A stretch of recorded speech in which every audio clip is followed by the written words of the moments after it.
The first bill on the agenda is House File 110, Representative Kraft's bill. So I will move that House File 110 be recommended to be re-referred to the Committee on Ways and Means.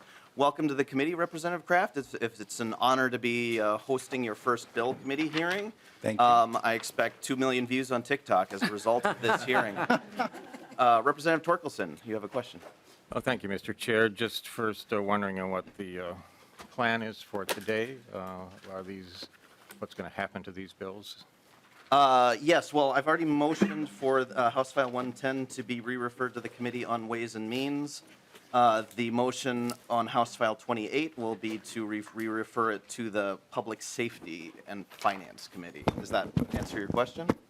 So you intend... I intend to do so. So there is no commitment to bipartisan support of election bills. Is that my understanding? Thank you, Representative Torkelson. I would love to have you vote in favor of these bills. I think they're great bills, and doing so would make it bipartisan. That... Okay, we got that much figured out. Yeah. I know that has been a requirement that a couple previous governors have imposed. It's not the practice of the legislature in recent memory. So I know when Speaker Doubt was Speaker, there were election bills that passed with only GOP support. Certainly there were examples of DFL election bills passing through the House in previous years as well. So, I mean, I would love to get bipartisan support. I've appreciated working with you so far. You've been very receptive at meetings that we've had previously, and hope to have a productive relationship, hope to earn your support on these bills. But I'm not going to impose any kind of rigid rule regarding that. Well, thank you, Mr. Chair. Well, even the current governor has publicly stated that he supports bipartisan action on election bills. I could play the tape if you'd like, but... Okay, I haven't heard that. Maybe after the hearing you can play the tape for me and we can... I'll be happy to. I'll be happy to, Mr. Chair. Sounds good. And the other question I have is the reasoning for this to move so quickly. We have, about a third of our body is newly elected. They are really just getting their feet on the ground. I haven't even had a chance to meet with the Secretary of State yet to get more background on these particular issues. I don't really understand the reasoning behind moving these particular bills so quickly. We had great action on our first bill on the floor, on a bill that needed to move quickly. Getting tax compliance done was a great service to the citizens of Minnesota. Moving these bills so quickly is, in my mind, actually a disservice to the citizens of Minnesota who haven't had a chance to really examine these issues and get a good understanding of the impact of these changes as we move forward. Thank you, Representative Torkelson. We did have an overview from the Secretary of State last week. I've met with him a couple times as soon as I found out I was chairing this committee. I'd certainly encourage you to do so. He has a lot of information. He'll be speaking on the bills here today as well, so we will get his input on those bills. Other committees have already passed bills along. This is a committee that meets one time a week, so, I am eager to get things done. I know the DFL majority certainly is as well. Other committees have passed bills out on their first hearing. Several committees have already passed out very meaningful pieces of legislation, and I certainly think we are a meaningful committee as well. Well, thank you, Mr. Chair. It's obvious you're eager to get things done. I'm eager to do things well, Mr. Chair. And just a couple of housekeeping things. First, we don't have our normal researcher here because she's out, so we have Ryan Wiskirchen with us today filling in research. And as you, I think, know, we're going to have a change in the membership of the Republican members of the committee. I don't know if that has become official yet. Can you let us know? Maybe you want to make an announcement in that regard. Yes, thank you. That is one thing I neglected to mention, so I appreciate you doing that. And our regular committee legislative assistant, Mike Hermanson, is also here today, so I should introduce him. But yes, I think the change is official. Well, you will see Representative Quam is sitting here, and Representative O'Driscoll, you are here as well. Mr. Chair, I'm not sure if I'm a member of the committee or not, but if you'll allow me to speak, I would like to do that. Sure, you're welcome to stick around. We didn't know for sure if that change had been officially submitted and made by the speaker at this point. So we are both here to be able to make sure that the minority view is represented today, so we know, regardless of who is on here, that we've got it covered. Okay. Okay. We will try to verify. We did receive notice from Representative Quam's legislative assistant yesterday that he is being appointed to the committee. So you're both official. Votes. Republicans would like to have a full slate, if it's Representative Quam or if it's myself, to be able to vote on these matters. So. Sure. Okay. Representative Quam? Thank you, Mr. Chair. I'm fine with being allowed to speak and ask questions, but until I see an official thing from the speaker, I think it's appropriate that I not vote and that the vote be with Representative Driscoll. Sure. We will try to have that confirmed, but now that I'm thinking about it, the action might need to occur on the House floor, which I suspect means it probably is not official yet, but we will get confirmation on that, in which case Representative O'Driscoll will be the voting member for today. But you're both welcome to ask questions. And thank you, Mr. Chair. One other question, if I might. Sure. Representative O'Driscoll. Is there another available packet of information that I could take, or do you want me just to use one of the other members who's not present today, or? Yeah, I know the materials are on the cart. You're welcome to pick them up from there. I don't know that we have an extra member packet every week. This is kind of an unusual situation with a membership swap in the middle of after a committee's already met once. So, Mr. Chair. Yeah, Representative Altendorf will not be here today. I don't know if she was able to get a hold of the CA to let him know that she is out ill. I got an email this morning. So Representative Driscoll could certainly use her packet of information. that would be fine. Thank you for that notice, and I appreciate Representative Altendorf's commitment to public health practices. So, okay, are we good? Okay, thank you. Representative Kraft. So I have moved House File 110 to be re-referred to the House Committee on Ways and Means. To your bill, Representative Kraft. Thank you, Mr. Chair and members of the committee. I am so excited to be before you this morning and to be carrying House File 110, voter pre-registration for 16 and 17-year-olds. I want to acknowledge as a new member that I'm standing on the shoulders of several people who have carried this bill in the past, including Representative Ryer, Representative Olgamott, and several years ago, Representative Erdahl. I think this is a great bill because of the values that it celebrates. That our democracy works best when more people of every generation, race, gender, background, and political persuasion participate. That encouraging young people to build the relationship with the political process as early as possible helps make voting a lifelong habit. In the words of Representative Olgamott, this will set them up to be lifelong participants in our democracy. And that with young people, it's their future that we often debate, and we're all better when they participate more in it. So why is this something that we should do in Minnesota? Well, first let's talk about voter turnout. Most students likely turn 18 during their senior year in high school, which is typically a time of transition in their lives.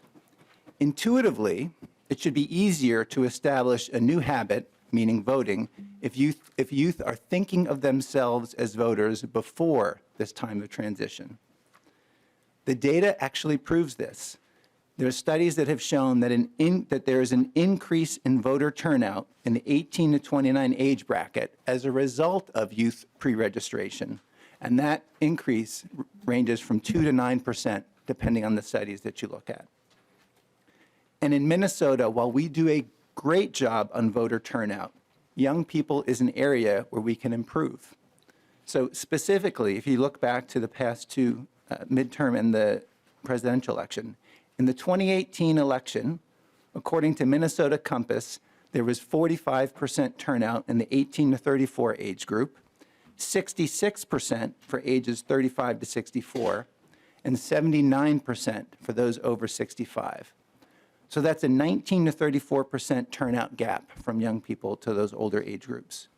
In the 2020 election, there was a 70% turnout in the 18 to 34 age group 80% for ages 35 to 64, and 84% for those over 65. That's a 10 to 14% turnout gap. Now, next, it's easy for us to do this because we already do it. Today, we allow 17-year-olds to pre-register if they're going to be 18 by the time of the next general election. And we do this already in a way that protects their data. It means that the cost will be minimal. We do have a fiscal note that's $17K. Lastly, many other states already do this. A total of 15 states plus Washington, D.C. already allow 16 and 17-year-olds to pre-register. And these are both Republican and Democratic-leaning states, including states such as Florida, Louisiana, North Carolina, and Utah. So with that, I have a number of testifiers. I'd like to start by inviting Secretary of State Steve Simon to tell you more, followed by several youth testifiers who will share their stories. And then we look forward to answering any questions you may have, and then I will ask for your support of House File 110, voter pre-registration for 16 and 17-year-olds. Thank you, Representative Kraft. Secretary Simon, welcome to the committee. Please identify yourself for the record and proceed with your testimony. And just for members' sake, we will hear from all the testifiers first, and then there will be time for member questions, and anyone can be called back. So welcome to the committee, Secretary. Thank you, Mr. Chair and members.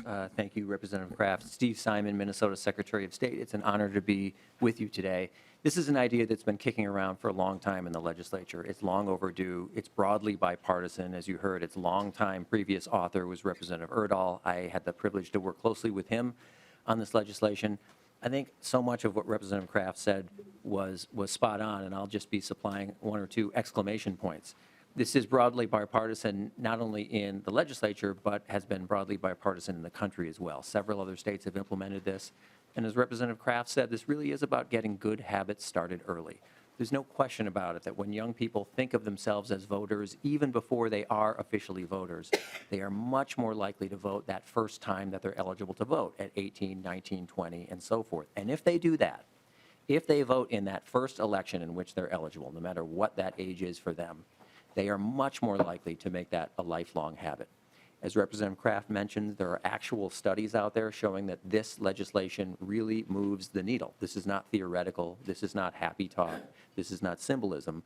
This is actual studies that show in state after state, red states and blue states, it really does move the needle. It really does have an impact. So it's an idea whose time has come. I just want to flesh out a little bit more what Representative Kraft rightly said about what we already do right now. We already have the programming in place because we do have a law on the books right now as we speak that says 17-year-olds who will be 18 by the time of the next election, that's how the statute phrases it, the next election, can already do this. The problem is that's really impossibly vague. If for no other reason than to just clean up the statute books and provide more clarity, this bill makes sense. Because what does the next election mean? Does that mean a primary election? Does that mean a special election? Does that mean a March township election? There's been some confusion out there. So for no other reason, cleaning up the books to make sure that we mean to measure not by the next election, but by the age of the person involved, 16 and 17-year-olds. So thank you for your time and attention. Thank you, Representative Kraft, for your leadership on this issue. And I'm happy to be in support of this bill, as I have been for many years. Thank you, members. Thank you, Secretary Simon. So I have a few testifiers. We've asked all testifiers to keep to 2 minutes. So we will, if it gets to about 2 minutes, I will give a hopefully gentle reminder that time is approaching. So just bear that in mind. The testifiers I have are, for the first testifier I have is Isaac Israel. Please come up, Isaac Israel. And after Isaac will be Kales Campbell. So Kales, if you could get ready to come up after Isaac, that would be great. So welcome to the committee. Isaac Israel, please identify yourself for the record first, and then proceed with your testimony. Sure.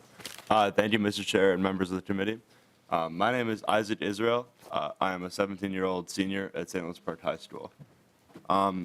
This past fall, I led a voter registration drive at my high school. So we started in summer, talking with administration and figuring out all the hoops to jump through. And our goal was to register as many eligible seniors or any eligible students as possible to vote. We began the drive with a kickoff assembly in our auditorium, which was available to all school members. And there was just a ton of energy about voting and about getting involved in our democracy. And that was not just for seniors. That was freshmen, sophomores, juniors. There was so much energy throughout all grade levels. And so as I noticed this, and at the time, I'm still 17. I still cannot register to vote. But I noticed that there was so much energy in getting involved, and there was little that most students could do to sort of, begin to get involved in our democracy. People would ask me, what can I do to get involved? And I said, well, you can go volunteer, you can go, do all these things. But what pre-registration does is it builds a habit of voting. And so I think that it's incredibly important, and I would just ask you all to support House File 110 for voter pre-registration. So thank you very much. Thank you for your testimony. Next on the list is Kales Campbell, and after Kales Campbell will be John Runningen. Welcome to the committee. Please identify yourself first and then proceed with your testimony.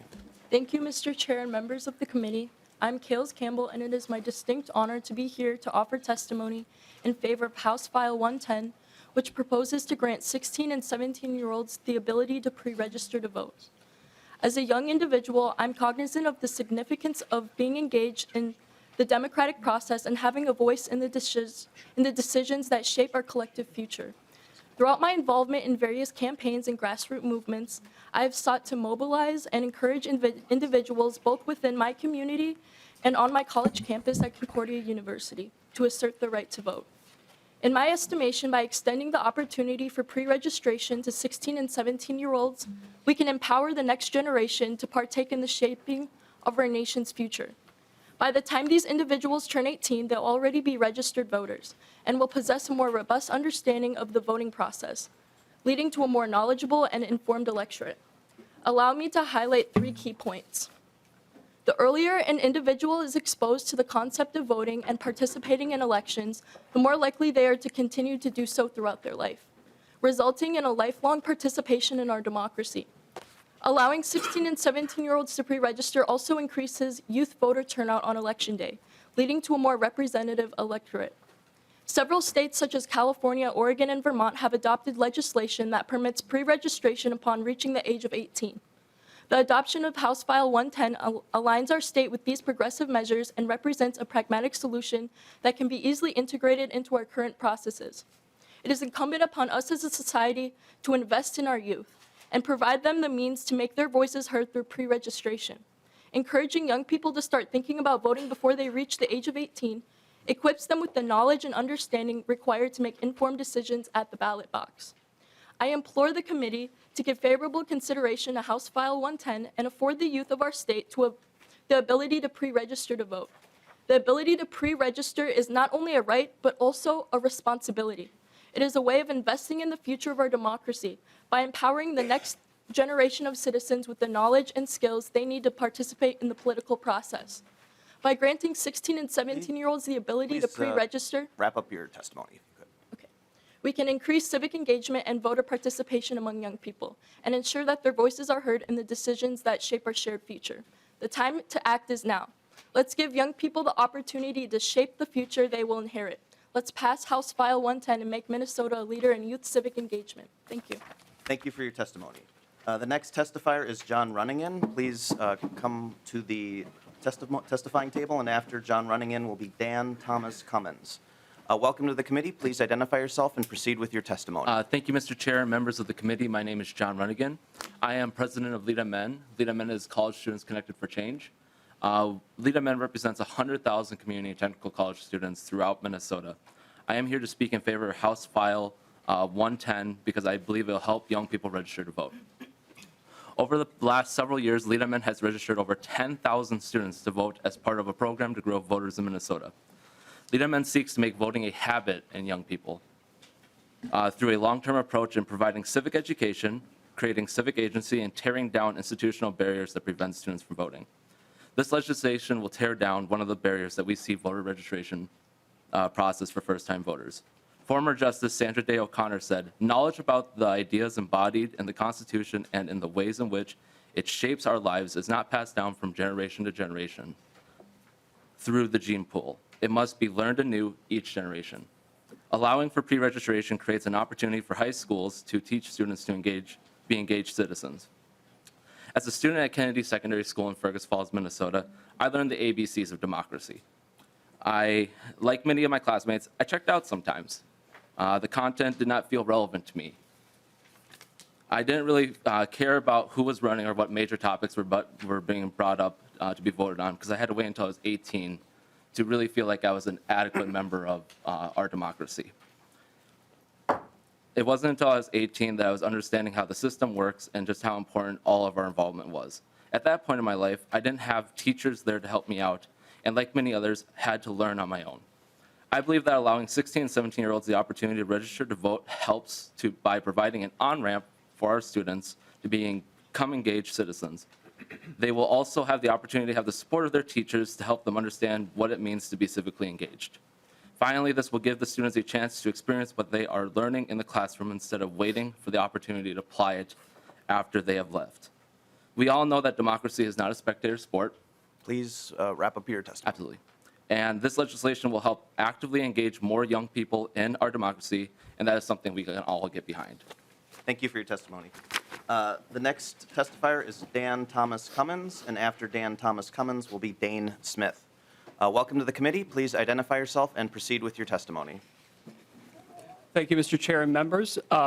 As the chair said, my name is Dan Thomas Cummins. I was one of the folks who brought forward this bill back in 2015 to Secretary Simon, as well as my own local legislators, at the time Representative Halverson and Jim Carlson, and then also Dean Erdahl at that time. This bill actually came out of Youth in Government, which is the conference I met here last weekend, where I introduced it, and it passed with flying colors through the Senate. It didn't quite make it in the House because we ran out of time, so it's just like the regular legislature.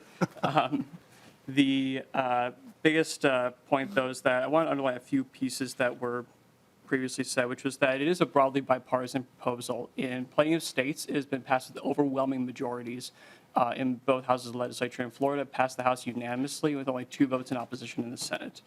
And in North Carolina, it passed with only 9 votes in opposition across the legislature. The other piece was that we also saw in North Carolina, where they do have party registration, that with 150,000 or so people who registered, pre-registered over the course of 3 years, the majority of them, in fact, registered as independents. So that's an interesting statistic there in terms of the impact of this law on partisanship in the state. The other figure is that in Minnesota, we know that when people are registered when they're 18, they're much more likely to vote. The 18 to 24 demographic turnout to vote was 69.2% in 2020, versus of that same group who were registered, the figure jumps to 93.7%.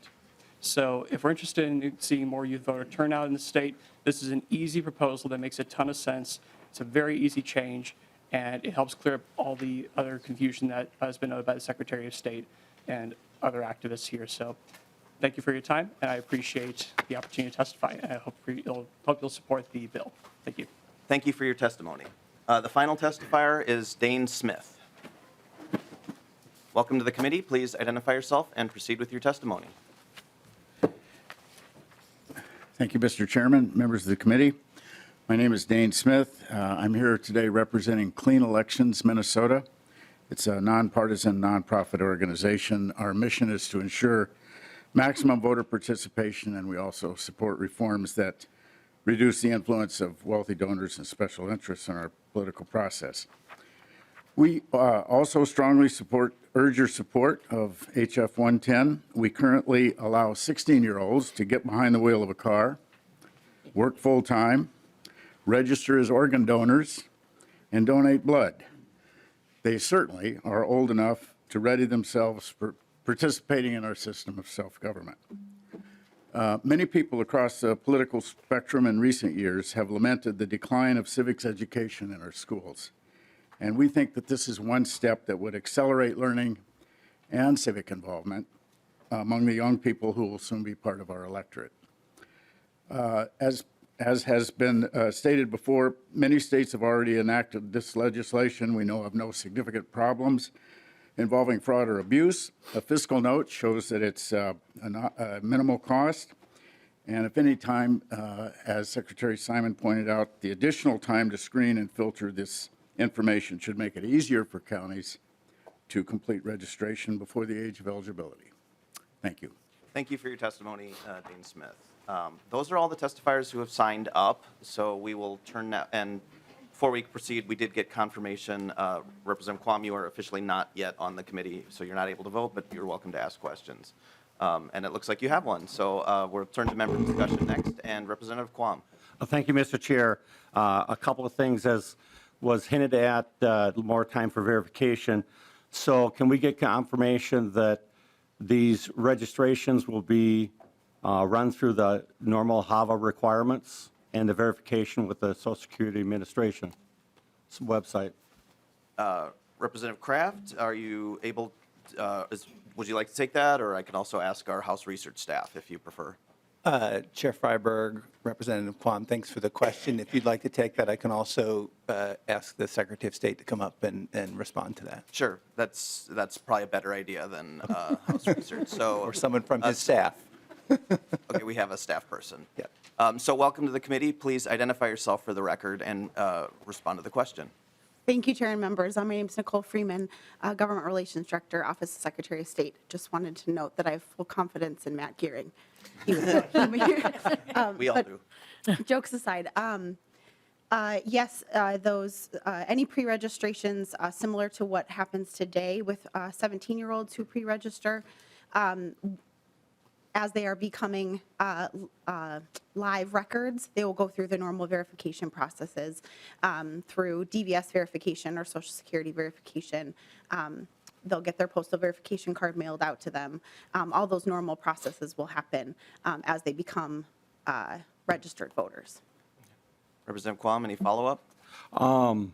Well, offline, I'd like to understand what additional verification of the HAVA sites, because back when, after the audit and it came visible, I queried, and both Secretary of State and the counties indicated they didn't go back and see why, tens of thousands of registrations were bad, and they didn't have any data on that. So it'd be, they can hit that offline. But I would like to, before this hits the floor, I think it'd be useful to see the states that have implemented this, how, the few elections before and elections since, how that's impacted the percentage of participation in the voting for the 18-year-old group. I think that kind of information would help. We've got so many new members. That would be useful, and it'd show you just how much of an impact this bill would make.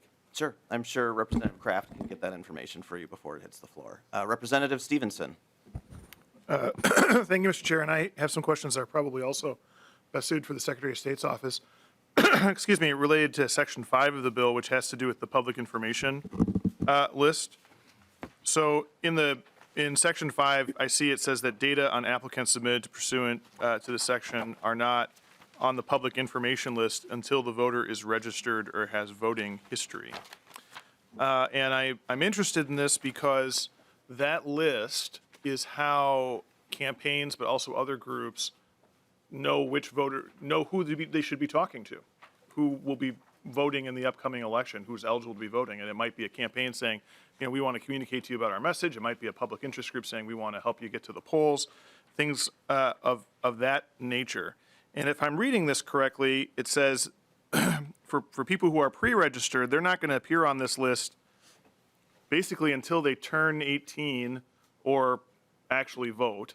So if you have a October 20th birthday or October 31st, 18th birthday, you're not going to be on the list until a couple weeks before the election. I think if I'm reading this correctly, and I'm hoping the Secretary of State's office can confirm it, this would be a little bit different than how we treat people who pre-register already who are going to turn 18 before Election Day, because it says there's no such exception currently. You can register to vote if you're going to be 18 by Election Day. So my question is, if you're going to turn 18 under existing law, if you're going to turn 18 before Election Day, is your name on the list at the moment that you pre-register, or is that held privately until your 18th birthday or until you vote consistent with this? Nicole Freeman. Thank you, Chair Freiberg and Representative. Currently, and as would stay the same under this bill, voters are, members of our residents in Minnesota who pre-register are held in pended status until they turn 18 and are then registered or are then eligible to be a registered voter. And so currently under state law, only active registered voters are available on the public information list. Representative Stevenson, any follow-up? Yes, Mr. Chair, I'm sorry, I wasn't in the room when the motion was made. Is this bill being re-referred, or is it going to the general register? It's being re-referred to Ways and Means. Okay. Well, Mr. Chair and to the author, you might think about this particular issue and whether it makes sense that those names hit the public list at an earlier point than, Election Day or when they turn 18. It seems to me that if you had something where anyone who's going to be eligible to vote in an election, their name is on the list as of Labor Day, for example, would give campaigns and not-for-profit groups, entities that are interested in the election, the opportunity to communicate with those voters in advance of an election in which they are eligible to participate. And I think that would be helpful. I certainly agree that we shouldn't be putting 16-year-olds' names on lists for campaigns to contact. But if a voter is going to be able to vote in the election and they're going to be registered to vote, it's probably better that we don't get that, within a week of Election Day, hypothetically speaking. So that would just something to think about. Thanks, Mr. Chair. Thank you. Representative O'Driscoll? Thank you, Mr. Chair. And to follow up on Representative Stevenson's question, I was thinking along those lines, but not the exact same lane of traffic, if you will, that he was. And my question is, based on the current 17 years of age to register, they automatically move to the voter roll. I get that. But if you're not eligible possibly for 2 election cycles or a 2-year period of time because you're 16, what assurances do we have of a firewall that those names don't get introduced into the voter rolls and show up in the poll books, and we have persons who are not of legal age eligible to vote? Representative Kraft? It looks like Nicole Freeman's able to answer too. So, but Representative Kraft. Mr. Chair, Representative Driscoll, thanks for the question. Representative O'Driscoll, excuse me. I'll turn that over to Nicole Freeman. Thank you, Chair and Representative. So currently, any voter who is under 18 is set into a pending queue, and so it's based on their date of birth and the current date. And so as someone, if your birthday was today, there's a back-end process. I'm not an IT person, so excuse me if I'm not using the right words, but there's a back-end process that runs daily to catch the people who have turned 18 and then switches them from a pended voter to an active voter, and then, as I said earlier, runs them through all of the checks that someone who is above 18 would go through as they're registering. Representative O'Driscoll, follow-up. Thank you, Mr. Chair, and to the testifier. Along that same line, what assurance, well, I should ask this, maybe to the bill author or to whoever can answer this question. What documentation will someone at age 16 have available to them to bring forward to pre-register? Nicole Freeman? Sure. So currently, there's many different forms of documentation, as you know, to register to vote. So that person could use, if they had a driver's license, they could use their driver's license number. They could use the last 4 of their social. There are also folks, and it's allowed under state statute, that if you don't have either of those numbers, you can use other forms of documentation to register. If someone was to complete the form online, they'd be signing the attestation or completing the form in paper at a voter registration drive. They'd be signing an attestation. And then again, once they are, it would go through the basic checks of other eligibility information when it's initially entered. And then as they turn 18, that postal verification card would verify they live where they say they live. And then it would be, again, run through those checks. So it would look for a match in the DVS database. And if there was Social Security information inputted, it would be sent off to the Social Security Administration too. Final follow-up, That'll be Representative fine, Driscoll. Mr. We have Chair. two members on the Yep. list after you. Yep. So my question is, if someone age 16 or 17 fraudulently presents themselves as a person who would be eligible to vote, what repercussions would there be under the proposed law for someone who, again, is not eligible to vote because perhaps they're a foreign exchange student or they may be someone whose family is here on a work visa or the like? And as some of the testifiers had indicated, there's drives that go on in the high schools to try to get individuals to vote. What mechanisms do we have in place, and what would the penalties be for those individuals who might fraudulently, at age 16 or 17, and maybe even not at their, not consciously, just because, hey, my friends are doing it, you should do it too? How do we deal with those kinds of individuals? Nicole Freeman. Sure. Thank you, Mr. Chair and Representative. I would say that there's the current statute that would prohibit fraudulently registering or fraudulently completing a government form would apply in this situation as well.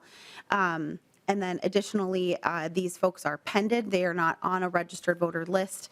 They would not be eligible to register at a poll because they're not 18. And so if a county, again, the county auditors are the keeper of the voter records, so it's possible that if they noticed something, they would bring it through their usual process with their county attorney for investigation. And then again, that once they turned 18 and it went through those checks, similar to an older voter who was seeking to register, that would be flagged at that time. Thank you. Representative Torkelson. Well, thank you, Mr. Chair. Just a comment in regard to the proposal from Representative Stevenson regarding getting these these teenagers on a list where they can be contacted. You heard Secretary Simon express how much challenging that is to identify which election qualifies them for. Is it general? Is it a local election? How would you set that date? Could be a real problem, and certainly should be. I'm not trying to help you, really, Representative, but just pointing out that there may be a problem with that, and I want you to think about it. Thank you for the comment, Representative Torkelson. Representative Davis. Thank you, Mr. Chair. Again, going back to Representative O'Driscoll's point, I mean, I'll kind of take it this way. Unintended consequences, 16 years old, you register to vote, and you just miss the part where you're not supposed to vote, but you get a hold of a mail-in ballot and you vote. Again, unintended. They were thinking that they could legally vote. What do we do then? Nicole Freeman. Thank you, Chair and Representative. In Minnesota, every vote is tied to, every ballot is tied to a registered voter, whether you get it in person on Election Day or by mail, whether you're a mail ballot precinct or you register and request for an absentee ballot. And so if a ballot appeared for someone or someone who, somebody was requesting a ballot who wasn't currently registered, that would be caught in the fact that they would be giving their date of birth on a new voter registration form, and their date of birth would not be Election Day, and so they wouldn't be eligible. Again, I think it would either be caught at the polling location where they wouldn't be eligible to register to vote, not eligible to vote there. They wouldn't be on the polling place roster, and so they'd be directed to the Election Day registration table, where they would find, oh, you're 16, you're not eligible to vote. And so in a similar way to if you showed up at the wrong polling place, you'd be given the correct information as to your situation. And so they'd either be told you're not eligible to vote currently and sent home, or if they did apply for an absentee ballot, they would their application would be denied because they wouldn't be 18, so they wouldn't be eligible to even apply. Okay. Final comment, Representative Davis, and then I'm So- going to turn to Representative Kraft for closing remarks. Thank you, Mr. Chair. So there's no way they're going to get their hands on a mail-in ballot. Nicole Freeman? They would not get their hands on a mail-in ballot that would be mailed to them from a county, no. Okay. Representative Kraft, any closing remarks? Yes. I hope we can all agree that it's really a good thing when more young people participate in our democracy, regardless of their political persuasion. As I think you've heard today from testifiers, as well as from the support from the Secretary of State's office, that this is a simple, it's a fantastic and incredibly cost-effective way to make that happen. Again, because we already do it, it's simple to do, it works, and I'm looking forward to sharing that data, an increasing turnout of young people, and it's being done in both Republican and Democratic-leaning states around the country. So I urge all of your support of HF 110, voter pre-registration for 16 and 17-year-olds, and let's send a clear message that we want and encourage young people to be lifelong participants in our democracy. Thank you. Thank you. With that, I renew the motion that House File 110 be recommended to be re-referred to the Committee on Ways and Means. All those in favor, please say aye. Aye. Opposed? No. Okay, with that, the motion carries. Congratulations, Representative Kraft. Your bill is on your way, on its way.